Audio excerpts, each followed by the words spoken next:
వార్తలకు స్వాగతం. వార్తల్లోని ముఖ్యాంశాలు.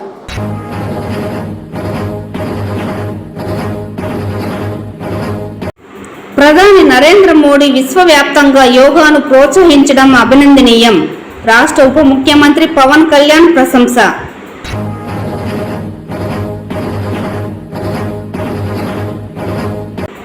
ప్రభుత్వం తీసుకున్న సంస్కరణలతో జూనియర్ కళాశాలలో మెరుగైన విద్యను అందజేస్తున్నాం.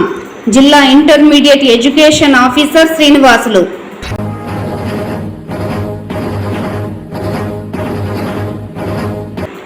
ప్రజలు ఆరోగ్యవంతమైన జీవనం గడపడానికి దైనందిన జీవితంలో యోగా సాధన నిరంతర ప్రక్రియ.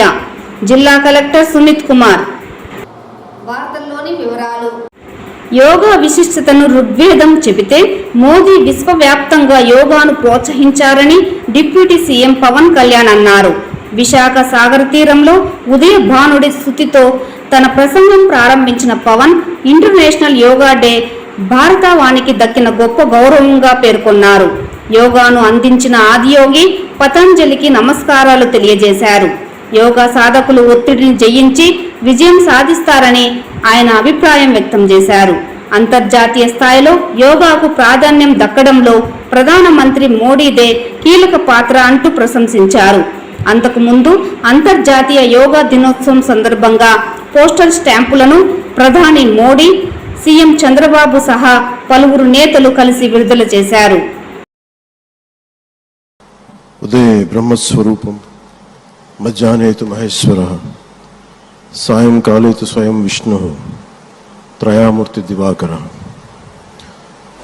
ముందుగా సూర్య భగవానునికి నమస్సుమాంజలి తెలియజేస్తూ యోగ విద్యను అందించిన ఆదియోగి పరమశివునికి, ఆ మహాయోగ విద్యని మనకి పతంజలి మహర్షి యోగశాస్త్ర రూపంలో అందించారు. వారిరువురి పాదపద్మములకు నమస్కారాలు. మన యోగ విశిష్టతను, గొప్పదనాన్ని ఋగ్వేదంలో ఉన్న మహానుభావులు తెలియజేస్తే దానిని ప్రపంచవ్యాపితం చేసిన దార్శనికులు మాత్రం గౌరవ ప్రధానమంత్రి శ్రీ నరేంద్ర మోదీ గారు.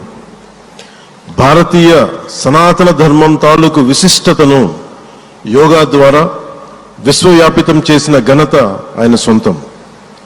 యోగా సాధకులు ఎంతటి దృఢచిత్తాన్ని కలిగి ఉంటారు, ఒత్తిడి జయించి సంకల్ప సాధకులుగా ఎలా నిలబడతారన్న దానికి కూడా మన గౌరవ ప్రధాని శ్రీ మోదీజీ గారు నిలువెత్తు ఉదాహరణ.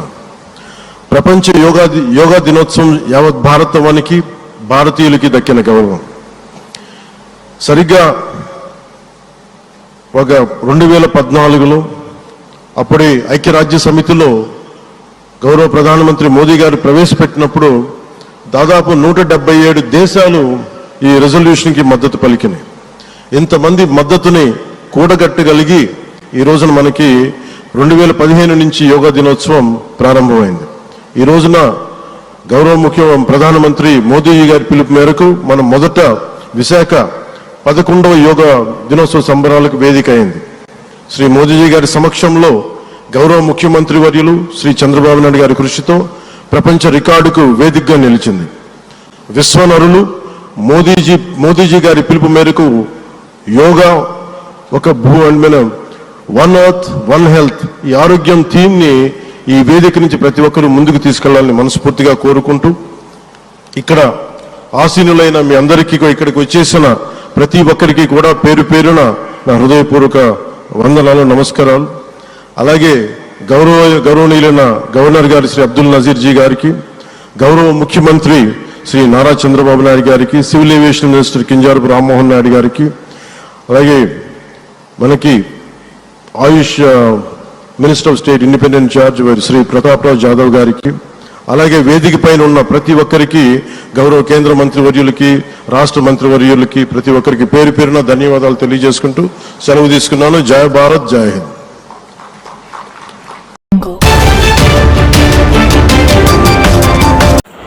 ప్రభుత్వం తీసుకున్న సంస్కరణలతో జూనియర్ కళాశాలలో మెరుగైన విద్య అందుతుందని జిల్లా intermediate education officer doctor Srinivasulu తెలిపారు.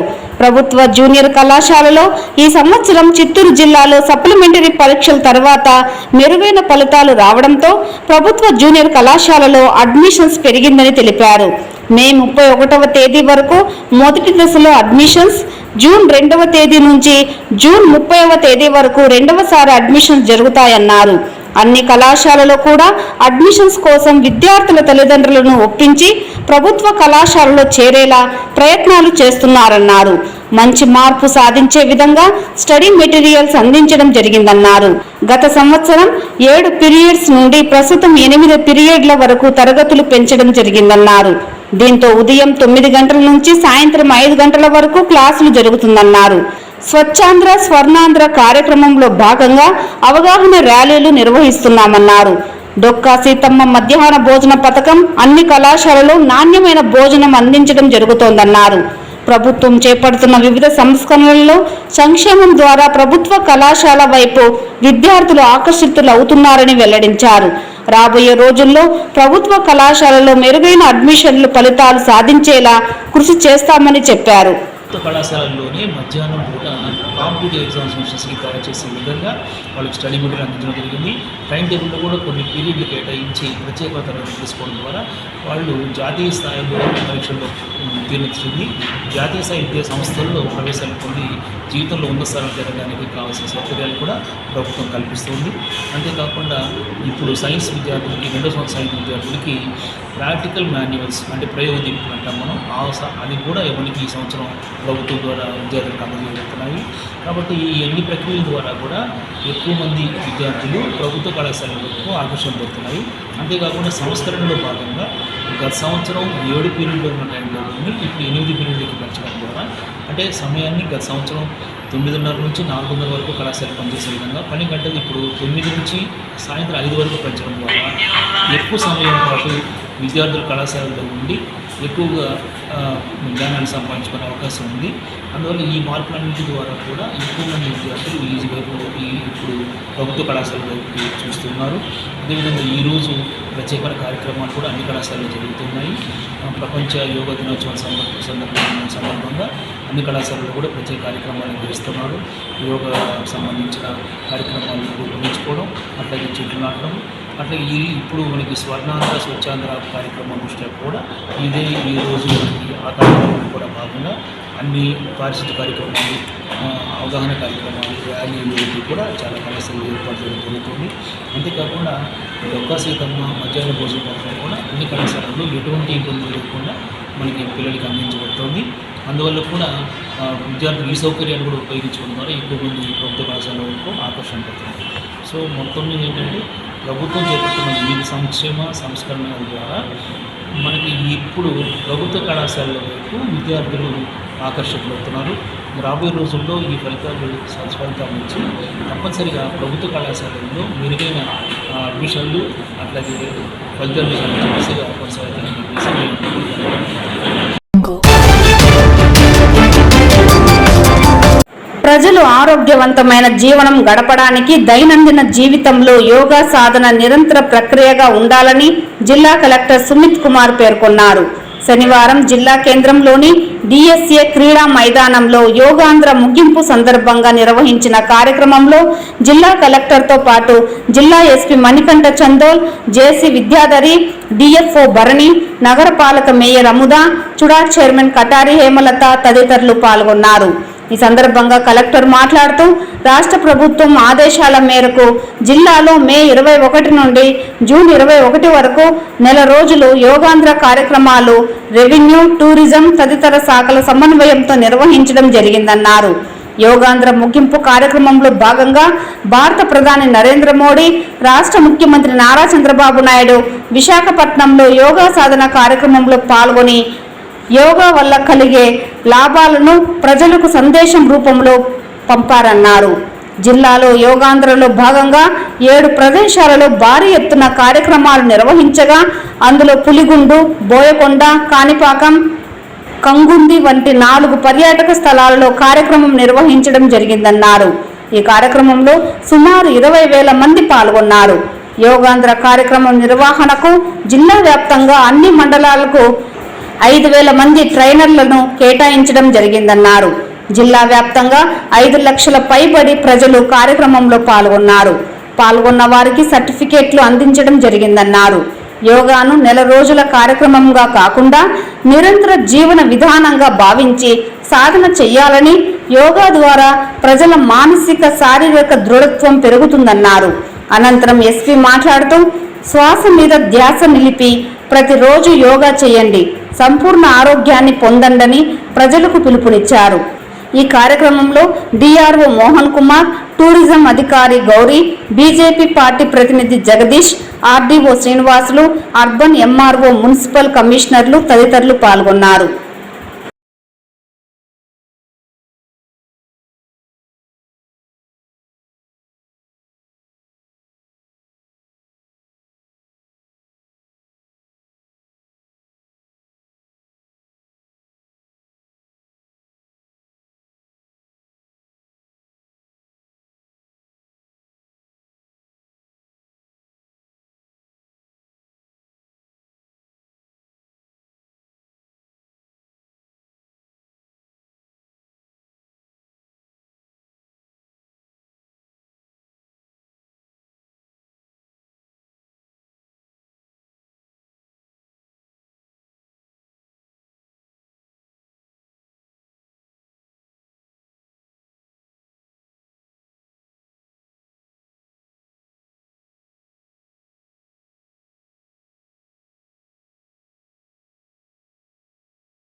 వర్క్ వెళ్ళాలి.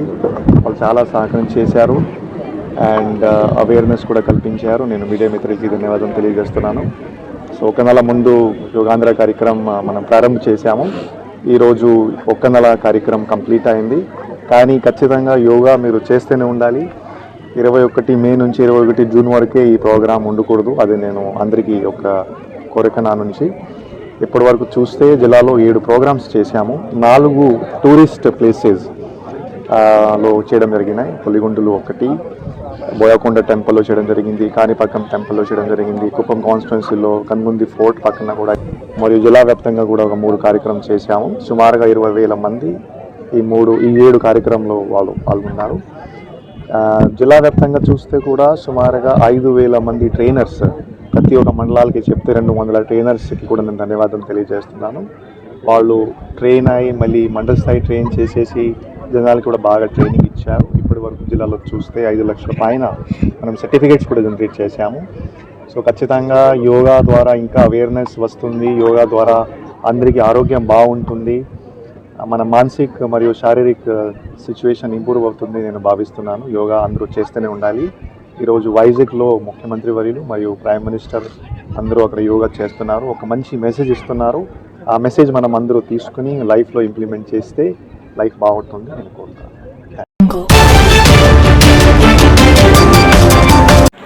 చిత్తూరు నగర ప్రజల సౌకర్యార్థం నగర పరిధిలో 5 ప్రాంతాలలో మరుగుదొడ్ల నిర్మాణాలు చేపట్టేందుకు ప్రతిపాదనలు సిద్ధం చేస్తున్నట్లు నగర కమిషనర్ నరసింహప్రసాద్ తెలిపారు. ఈ సందర్భంగా ఏర్పాటు చేసిన మీడియా సమావేశంలో ఆయన మాట్లాడుతూ చిత్తూరు నగర ప్రజలతో పాటు సుదూర ప్రాంతాల నుండి చిత్తూరుకు వచ్చే ప్రజల సౌకర్యార్థం నగరంలోని 5 ప్రాంతాలలో మరుగుదొడ్ల నిర్మాణాలకు ప్రతిపాదనలు సిద్ధం చేశామని, ఇందులో భాగంగానే నగరంలోని పీసీఆర్ సర్కిల్, పాత బస్టాండ్, ప్రభుత్వ ఆసుపత్రితో పాటు జిల్లా కలెక్టర్ కార్యాలయం ఎదుట మరుగుదొడ్లను నిర్మించనున్నట్లు ఆయన వెల్లడించారు. ప్రధానంగా మహిళల సౌకర్యార్థం నగరంలోని కొత్త బస్టాండ్లో అధునాతన టాయిలెట్ల నిర్మాణాన్ని చేపట్టనున్నట్లు వెల్లడించారు. కాసు బ్రహ్మానందరెడ్డి బస్టాండ్లో సైతం మరో 5 రోజుల్లో తాత్కాలిక మరుగుదొడ్ల నిర్మాణం పూర్తవుతుందని పేర్కొన్నారు. అలాగే 5 ప్రాంతాలలో ప్రజల సౌకర్యార్థం మరుగుదొడ్ల నిర్మాణం కోసం టెండర్లను కూడా ఆహ్వానించామని, 15 రోజుల్లో టెండర్లను పూర్తి చేసి నిర్మాణ పనులు చేపట్టేందుకు అన్ని సిద్ధం చేసినట్లు కమిషనర్ నరసింహప్రసాద్ స్పష్టం చేశారు. అందరికీ నమస్కారం. చిత్తూరు నగరపాలక సంస్థ పరిధిలో మనము 5 ప్రాంతాల్లో టాయిలెట్స్ నిర్మించడానికి ప్రతిపాదనలు సిద్ధం చేశాము. అందులో కలెక్టర్ ఆఫీస్ రోడ్ దగ్గర, పీసీఆర్ సర్కిల్ దగ్గర, గవర్నమెంట్ హాస్పిటల్ సర్కిల్ దగ్గర, ఆర్టీసీ బస్ స్టాండ్ దగ్గర, శేషాపురం స్ట్రీట్ దగ్గర, ఈ విధంగా 5 ప్లేసెస్లో పక్కా టాయిలెట్స్ కన్స్ట్రక్షన్కి ప్రతిపాదనలు సిద్ధం చేస్తాం. టెండర్స్ క్లోజ్ చేస్తాము. అలాగే వీటిల్లో ఒకటి ఎక్స్క్లూజివ్ ఫర్ ఉమెన్కి యాస్పిరేషనల్ టాయిలెట్లు కూడా బస్ స్టాండ్ దగ్గర నిర్మించడం జరుగుతుంది. దీంతో పాటుగా 2 temporary toilets near bus stand మనం పెట్టడం జరుగుతూ ఉంది. ఇవన్నీ కూడా ఈ టెండర్ ప్రాసెస్ మొత్తం కంప్లీట్ అవ్వడానికి ఒక 15 days పడుతుంది. టెంపరీ టాయిలెట్స్ ఏవైతే 2 ప్లాన్ చేస్తున్నామో అవి ఇమీడియట్గా 5 రోజుల లోపల ఒక్క కూడా కంప్లీట్ అవుతుంది. అందరికి కూడా తెలియజేస్తాము. రాష్ట్ర ప్రభుత్వం నిర్ణయించిన మేరకు తోతాపురికి 12 రూపాయలు చెల్లించాల్సిందేనని మామిడి సంక్షేమ సంఘం నేతలు, రైతు సంఘం ప్రతినిధులు స్పష్టం చేశారు. మామిడికి గిట్టుబాటు ధర కల్పించే విషయంలో గుజ్జు యజమానులు, ర్యాంప్ నిర్వాహకుల వైఫల్యంతో పాటు ప్రభుత్వం ప్రేక్షక పాత్ర వహిస్తున్న నేపథ్యంలో శనివారం కలెక్టరేట్ వద్ద నిరసన కార్యక్రమం చేపట్టారు. ఈ సందర్భంగా రైతు సంఘం ఉపాధ్యక్షులు రామానాయుడు, సంక్షేమ సంఘం నేతలు జనార్దన్, ఆనందనాయుడు, ఉమాపతి నాయుడు మాట్లాడుతూ జిల్లాలో మామిడి రైతులను ఆదుకునే విషయంలో ప్రభుత్వం పూర్తిగా విఫలమైందన్నారు. ముఖ్యమంత్రి, వ్యవసాయ శాఖ మంత్రి ప్రకటనలకు, కలెక్టర్ ఉత్తర్వులకు విలువ లేకుండా పోయిందని పేర్కొన్నారు. నేటికి పలు ఫ్యాక్టరీ యజమానులు 6 రూపాయలు చెల్లించడం, ర్యాంపుల వద్ద 3 నుండి 4 చెల్లించడం దుర్మార్గమన్నారు. అలాగే నేటికి ధరల పట్టిక ఏర్పాటు చేయకపోవడం, టోకెన్స్ జారీ, అన్లోడింగ్లో రాజకీయ జోక్యం కలగజేయడం దారుణమని తెలిపారు. ప్రభుత్వ మద్దతు ధర చెల్లించకుంటే రైతులతో కలిసి ఉద్యమం ఉధృతం చేస్తామని హెచ్చరించారు. ఈ కార్యక్రమంలో రైతు సంఘం నేతలు హేమలత, మునిరత్నం నాయుడు, బెల్లంకొండ శ్రీనివాస్, భారతి, కమిటీ సభ్యులు మునీశ్వర్ రెడ్డి, హరిబాబు చౌదరి, సంజీవరెడ్డి, హరిబాబు, కార్మిక నేత నాగరాజు తదితరులు పాల్గొన్నారు. కొనుగోలు చేయలేదు, ఏ ఫ్యాక్టరీ యాజమాన్యం 8 రూపాయలు డబ్బులు ఇవ్వలేదు, ఆ ఫ్యాక్టరీలన్నీ కూడా సీజ్ చేసి వాళ్ళ పలుపులు కూడా సీజ్ చేసి కఠినమైన వైఖరి తీసుకోమని చెప్పి మేము రైతుల తరఫున డిమాండ్ చేస్తున్నాం. ఫ్యాక్టరీ కొనలేదు కాబట్టి రైతుల దగ్గర ఉన్నటువంటి మామిడికాయ ఏమింటి వేసుకొని ఇన్ని టన్నులు ఫలానా అత్తంది ఉంది, దాని ప్రకారం మీరు ఇచ్చిన 4 రూపాయలన్నా, గవర్నమెంట్ ఇచ్చిన 4 రూపాయలు ఇస్తే రైతులు ఏదో ఓదార్చుకొని ఉంటారు. కాబట్టి ఫ్యాక్టరీ యాజమాన్యం మండి వైఖరిని అరికట్టాలంటే ప్రభుత్వం ఇచ్చే 4 రూపాయలైనా సరే తిక్కన శుద్ధిగా ప్రతి రైతు యొక్క కాయని తూకం వేసుకొని వారికి ఇవ్వాల్సిన అవసరం ఉంది. ఇప్పుడు మేము డిమాండ్ చేస్తాం. ప్రభుత్వం డబ్బులే ఈరోజు ఫ్యాక్టరీ యాజమాన్యం అనుభవిస్తాం. గవర్నమెంట్ లోన్ ఇచ్చిందండి, సబ్సిడీ ఇచ్చారు, ఆ సబ్సిడీ ఎవడప్పు సొత్తు. కాబట్టి ఇవన్నీ కూడా కఠిన వైఖరి తీసుకుంటే తప్ప ఫ్యాక్టరీ యాజమాన్యం లొంగదు. అటువంటి వైఖరి తీసుకోమని చెప్పి మేము డిమాండ్ చేస్తూ ఈరోజు ఇక్కడ నిరసన కార్యక్రమం మాత్రం తెలియజేస్తాం. చిత్తూరు జిల్లాలో ప్రధానంగా ఉమ్మడి జిల్లాలో చిత్తూరు, తిరుపతి ప్రాంతంలో రైతాంగం గత 15 రోజులుగా మామిడి రైతులు ఉద్యమిస్తున్నారు. రాష్ట్ర ప్రభుత్వం, జిల్లా కలెక్టర్ పదే రైతు సంఘాలతో చర్చించి 12 రూపాయలకు నిర్ణయం చేస్తే ఆ నిర్ణయాన్ని సాయంత్రానికల్లా కూడా వాళ్ళు మొగ్గ మార్చుకున్నారు. దాంతో రాష్ట్ర ప్రభుత్వం గుజ్జు యజమానుల ఒత్తిడికైతే ఏమి, ఇక్కడ 35 మంది గుజ్జు యజమానులు, 38 ర్యాంపులు, 3 మార్కెట్ ర్యాంపులు ఉన్నాయి. అర్థం కదా, 3-4 రూపాయలు గవర్నమెంట్ 8 రూపాయలు చెప్తే 8 రూపాయలు ఇచ్చి కొనాలి వాళ్ళు, నువ్వు 3 రూపాయలు ఏంది? అంత దారుణంగా దోపిడీ చేస్తా ఉంటే ఈ ప్రభుత్వానికి కన్నులేవా? ఈ ప్రతిపక్ష నాయకుడు ఆయన వచ్చాడు ఇక్కడ, రాష్ట్ర ప్రభుత్వానికి చేత కదా, ప్రతిపక్ష నాయకులు వచ్చి మాట్లాడచ్చు కదా, ఎవరు లేదు. ఈరోజు కొంత మంత్రులు మాట్లాడుతున్నారు, మేము 12 రూపాయలు ఇచ్చి కొంటామని. ఆ మంత్రికి సంబంధించి ఫ్యాక్టరీ కొందు, ఆయన 5 రూపాయలు కొంటాడు. ఇస్తాం సబ్సిడీ, మా సబ్సిడీ ఇస్తామని చెప్తున్నారు తప్ప వాళ్ళ దగ్గర మీరు 8 రూపాయలు ఇచ్చే బస్ లేదు. మీ దగ్గర పలుపు ఉందా? నిజంగా ఈ ప్రభుత్వం చిత్తశుద్ధి ఆ పలుపుని తీసుకెళ్ళి ఎంతసేపు పడుతుంది? ఎన్ని ఆలయాలు ఉన్నాయి, ఎన్ని అంగన్వాడీలు ఉన్నాయి, ఇక్కడ ఎన్ని ప్రభుత్వం లేదా, టీటీడీ డబ్బు లేదా, ప్రభుత్వం డబ్బు లేదా? వాళ్ళపైన చిత్తశుద్ధి, వాళ్ళ చిత్తశుద్ధి 4 రూపాయలకి ఇస్తున్నావే. ఇది కూడా కొనే ఇల్లుగా అప్పుడు తెలుస్తుంది నిజంగా వాళ్ళు ఇస్తారు ఎవరని. అది లేదు, వాళ్ళ పాటు వాళ్ళు బాగుపడాలా, ఈ రైతాంగాన్ని మొత్తం దోపిడీ చేయాలా, ఈ ప్రభుత్వాన్ని మోసం చేయాలా, ఈ పద్ధతులు చేస్తున్నారు. కనీసం ఈ ప్రభుత్వం చిత్తశుద్ధిని ఇప్పటికైనా అమలు చేయకపోతే మేము ఊరుకునే సమస్యలా. ర్యాంపుల దగ్గర కూడా 8 రూపాయలు ఇచ్చుకోవాల్సింది, ప్రతి ఫ్యాక్టరీ కూడా 8 రూపాయలు ఇవ్వాల్సింది, ప్రతి ఫ్యాక్టరీ కూడా ర్యాంప్ కూడా బోర్డు పెట్టాలా. బోర్డు పెట్టి రక్షించే బాధ్యత ప్రభుత్వంది. ఈ పోలీసులు అడిపోయి చెప్పినాక ఈడొచ్చి రైతులు ధర్నా చేస్తారు. నీటికి వస్తారు పోలీసులు 10 మంది అడిపోయి ఏమి చేస్తారు మీరు ప్రభుత్వానికి ఊడిగం చేస్తున్నారా? ఎవరికి ఊడిగం చేస్తారు మీరు పోలీసులు ప్రభుత్వం కానీ? కాబట్టి ఈ ప్రభుత్వం బాధ్యత, పోలీసులది బాధ్యత, అందరిది బాధ్యత. ఖచ్చితంగా అమలు చేయకపోతే సోమవారం అంటే ఇక్కడ మొత్తం ఈ యొక్క జీవో ప్రజలు అన్ని దగ్ధం చేస్తాం, ఆఫీసు ముట్టడిస్తాం, ఆఫీసులో పని చేయనేమో, కలెక్టర్ కూడా పని చేయ. తిరుమల శ్రీవారి సేవలో పలువురు ప్రముఖులు పాల్గొని స్వామివారి ఆశీస్సులు అందుకున్నారు. శనివారం ఉదయం నైవేద్య విరామ సమయంలో మాజీ మంత్రి పెద్దిరెడ్డి రామచంద్రారెడ్డి, రాజంపేట ఎంపీ మిథున్ రెడ్డి, అలాగే సినీ నటి దివి కుటుంబ సభ్యులతో కలిసి వేరువేరుగా స్వామివారి సేవలో పాల్గొన్నారు. వీరికి ఆలయ అధికారులు దర్శన ఏర్పాట్లను చేశారు. దర్శన అనంతరం ఆలయ రంగనాయకుల మండపంలో వేద పండితులు వేద ఆశీర్వచనం చేయగా అధికారులు స్వామివారి శేషవస్త్రంతో సత్కరించి తీర్థప్రసాదాలను అందజేశారు.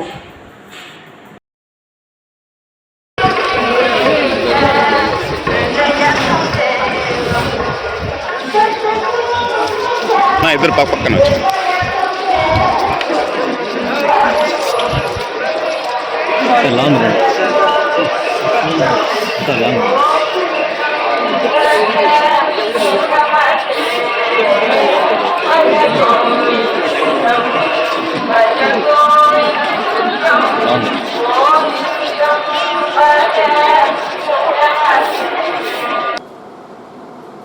ఈ వార్తలు ఇంతటితో సమాప్తం. నమస్కారం.